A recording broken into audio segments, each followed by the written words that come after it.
Alright everybody, welcome back! And the Mirage F1C, even though it really is objectively not a good plane, I still always find myself enjoying it, partially because of the very funny missiles.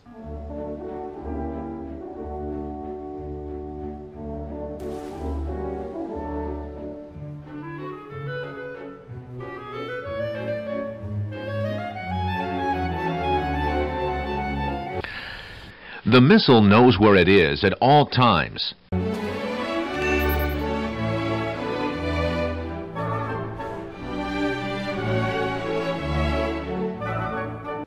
Now, all silliness aside, I'd like to go ahead and explain what I meant in that intro.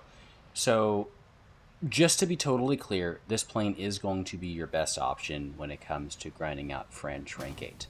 That does not necessarily mean it is a good option, but it is better than the Vautour, it is better than the Milan, especially the Milan. That thing gets absolutely bullied because of the lack of flares. But you're stuck in a difficult position because this plane relies on your enemies being incompetent, just like this F4S player in front of me right here. The main problem with this plane is that your radar missiles, like the one I just used right there on him, that massive chonker, are pulse. For those of y'all who don't know what a pulse radar missile is, essentially that means that instead of using CW guidance like a Sparrow and being able to track off the speed difference of an aircraft, it essentially is just looking for the biggest radar contact in his area. The problem is that's usually chaff. Now, if you get people like this MiG-29 in front of me right here that don't use countermeasures at all, it works totally fine. You don't really have to worry about it. They are decent missiles, and one of the nice things about pulse missiles is that they're very resistant to notching. So you're most of the time, if you have them locked up and they aren't chaffing, is going to hit them. I have some examples right here. People that just fly straight, don't pop chaff, and let me kill them. The problem is, most people are going to be smart enough to bring a load of chaff along with them. And the moment they drop their chaff, this missile is going to miss. And especially if you're trying to take a joust with someone, like an F4S with an AIM-7, theirs is not going to do so. You're actually going to have to notch, you're going to have to evade. Here's a prime case of a MiG-23 right here who just pops a single thing of chaff. You can see a little cloud right there, and it just misses. Even though my radar is locked onto him, which it does have MTI, it is still going to go for the chaff either way, purely because the missile doesn't care what your radar is locked onto. It cares what the missile can see. Now, this is why I recommend running the missiles that I'm running in a little clip that I was playing at the beginning. Funny. These are called the R530E. They're, as far as I'm aware, the slowest missile at top tier. But they are really funny. They pull 15 Gs, and because they're slow, that actually goes a lot further. Now, it also has the same flare resistance as the AIM-9G, which means although it is still flareable, it's a bit more difficult than some of the other missiles. Not bad. And you can see right here, even my Magic did get flared, which is unusual, and we'll be talking a little bit more about the Magic 2 later on. But the R530E, I mean, it works. It has pretty long range because of how long the burn time is. The problem is people are going to see it coming because it's A, very slow, and B, it's going to have that little red triangle on them the entire time. But if you don't mind that, I would recommend running it, and it's still stealthier than the RWR warning that the R530F gives you, and sometimes you might get lucky and it might ignore their flares. You're definitely going to get more kills with them, so I would personally recommend running them. For the guns, this thing does get the DEFAs, which are honestly, after Real Shatter, they're some of the better guns. They actually still do pretty reliable damage. You are still going to get some hits and crits with them, just like with every other gun, but, you know, unlike something like the M320 mils that the Americans have now, they will at least do pretty reasonable damage because they do have a pretty high explosive filler. And here, I'm going to try and use this R530E on this MiG-29. You can see it actually almost pulls for him.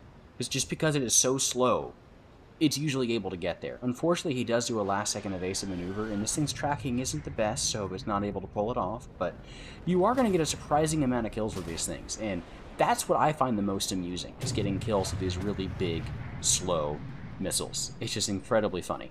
Now, the flight performance of this plane used to be absolutely atrocious. Like, it would lose against, like, an F4C. It's a lot better now. I would actually feel comfortable taking this thing out of dogfight against a Phantom, honestly, at this point. The problem is, it's at 11.3. So almost every game we're going to be fighting F-16s, MiG-29s, and you're just not able to compete with them, unfortunately. An F4J, totally now, after the flight model changes this had. So at least now you won't get embarrassed in a dogfight by any of the other hard-wing Phantoms. You know, it's pretty embarrassing if an F4EJ is able to beat you, which is honestly I would have felt like before the flat model changes, this thing probably would have lost in a dogfight to an F4EJ. Now, to be fair, all of the Gen 3s basically are going to have a hard time with the MiG-29 and the F-16. Only specific planes like the J-7E, for example, hold even a candle to them in a dogfight, and those come from much later on. So it's not really fair, but it is something to consider because, unfortunately, the way battle ratings work, 11.3 gets echoed to 12.0 constantly, which is why I brought it up. Of course, if your longer range IR missiles are easily flared and your radar missiles are easily chaffed, what's your solution? Well, of course, either you're going to want to gut them down, which this plane isn't really that capable of in a dogfight against most of the Gen 4s, or you're going to use your Magic 2s in this case, which are your short-range missiles. These missiles are pretty good. They're one of the better ones in the game. Personally, the big issue I have with them is their lackluster range, so you do have to take it into consideration. Especially after the drag changes, these got hit pretty hard. But when you run into an F-16, just like I do right here, it's going to be your best bet. If you get within roughly 2 kilometers or so, a lot of the time you'll be able to make it, and their flare resistance is very good. Now, if you check the files, I don't know how many of y'all can do that, the Magic 2 actually has the same flare resistance as the AIM-9L used to have. So for those of y'all who were around, the AIM-9L used to have absolutely nuts flare resistance. You'd be sitting there, your engine almost off sometimes, and you wouldn't be able to flare it. Now, it has been toned down a bit. They've done something to flares to buff them. I'm not 100% sure. My friend that does this stuff didn't see any changes in the files, but it is usually much easier to flare missiles now.